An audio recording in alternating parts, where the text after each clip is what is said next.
Well, the hill country of Texas is a really special place, and you know, you don't necessarily end up where you start out, and I certainly didn't from the places I started out. I mean, I started out born and raised in Buffalo, New York. In New York, I lived in a town called Clarence. I lived in Manhattan. I lived in Long Island, and the journey kept going. I lived in Connecticut. I lived in Maryland. I lived in West Virginia. I lived in Vermont, Missouri, Kansas, New Mexico, Utah, Colorado, Florida, Texas, and Nevada.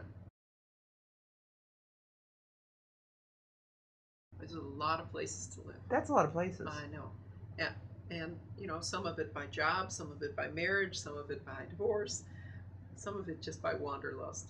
You Mm-hmm. know, but I can honestly say it took me years to find a place where I felt like I belonged, a place that felt like home, Mm-hmm. and Like where you were meant to be. like where I was meant to be, like your happy place. Yeah. And there were places I thought that were going to be home, but mostly winter rolled around and it sort of dashed my love affair with it.